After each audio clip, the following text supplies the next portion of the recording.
Canelo done something that is amazing when Canelo was able to go to light heavyweight and become light heavyweight champion. Something that I didn't even see him going up that heavy, and he did that. Canelo lands good punches. I think Canelo could hurt Crawford. Crawford's, first time in that division and jumping two divisions. The way that Terence Crawford being, to me, my favorite fighter, the best fighter pound for pound, can be Canelo.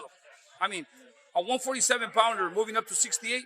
Floyd Mayweather breaks down why Terence Crawford will never beat Canelo Alvarez, pointing directly to the weight disadvantage. He explains that moving up several divisions isn't just about skill, it's about handling size, power, and stamina at the elite level. Canelo has spent his career battling naturally bigger opponents, while Crawford would be entering completely unfamiliar territory. Mayweather believes that gap will simply be too much for Crawford to overcome, no matter how technically brilliant he is. Because of the weight disadvantage. I can't go all the way up to 180 or 190 pounds. Robert Garcia highlights Crawford's lack of experience at super middleweight as one of the biggest hurdles of his career. While Crawford has dominated across multiple divisions, stepping into Canelo Alvarez's natural weight class is far more dangerous than any move he's made before. Garcia points out that Canelo has years of experience perfecting his craft against naturally bigger fighters, while Crawford hasn't proven he can keep his sharpness, speed, and conditioning at that size. The added weight, Garcia notes, has already made Crawford look less explosive and fluid. Against a seasoned champion like Canelo, who thrives in this division, that difference could be decisive. Jumping two divisions where he only had one fight at 154 and didn't look his best either. So there's a lot of questions, about that. And that's why a lot of people think Canelo is going to knock out Crawford. But I'm probably one of the only ones that I do give Crawford a chance. Yeah. I think Crawford could pull it off. Crawford is very talented. He's very fast.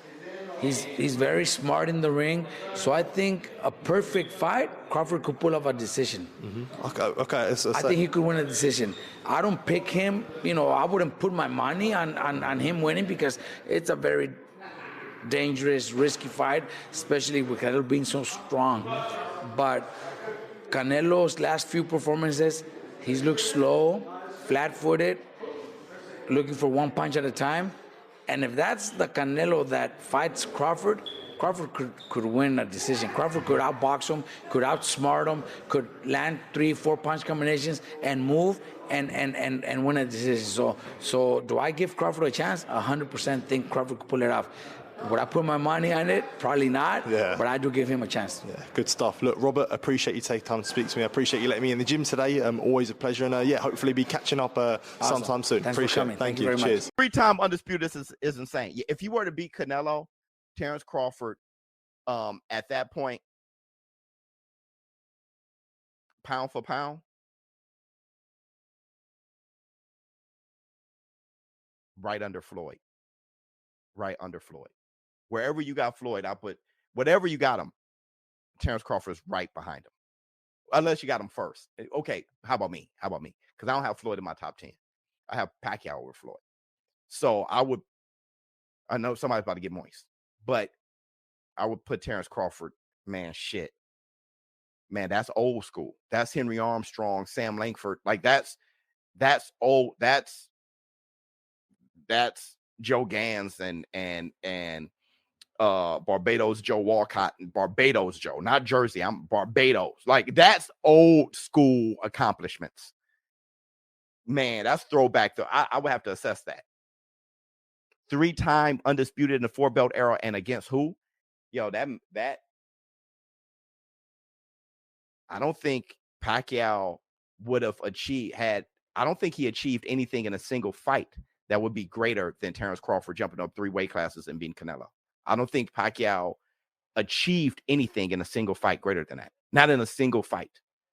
Beating Cotto, because Cotto was weight drained. Has Floyd done anything? Well, he beat Canelo.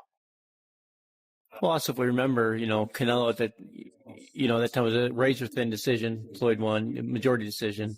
C.J. Ross had it with what a lot of people had as a draw, and then the other two judges scored it for Floyd, of course. And that was a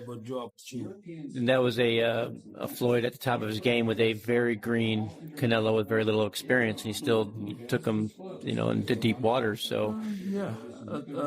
What was Canelo? What? 20-something? 20 what? 23? 25? yeah, very very young in the game, obviously. Yeah, very young. He had more fights than Floyd, and he lost. Yeah, To a man that was 30-something years old, 36. but Floyd was clearly at the top of his career, and Canelo had fought a lot of people, but How you at the top of your career in your prime? You ain't in your prime when you're at 36. That's not your prime.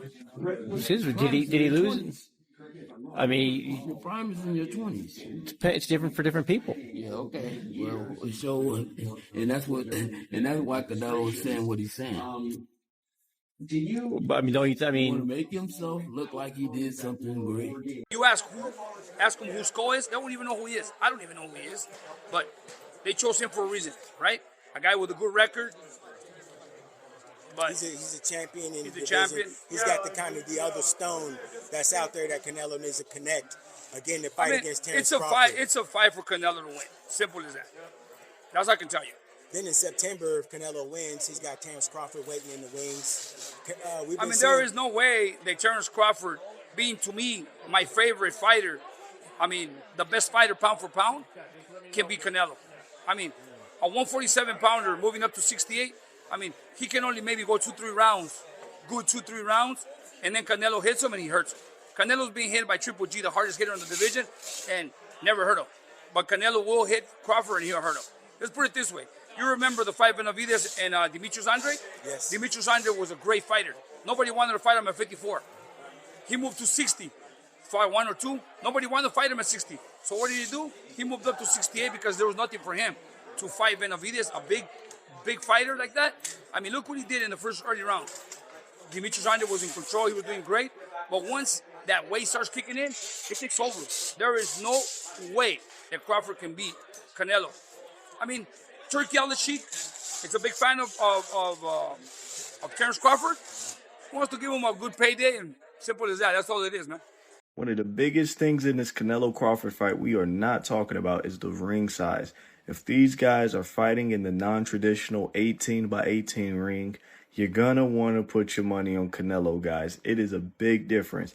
Losing out on that extra 4 feet is going to be an issue for Crawford. It's still possible. Crawford's talented. He's athletic.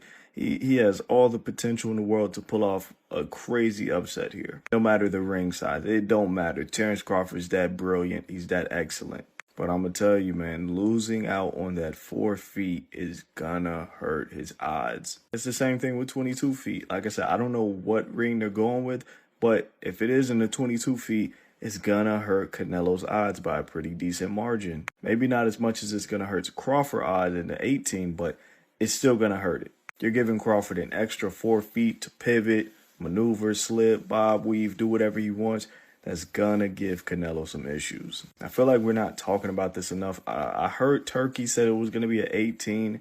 That was a really long time ago. Like I said, I don't know if they've confirmed what it's gonna be quite yet, but I think it's interesting. Once we get the official announcement, you guys, that's when you place your bets.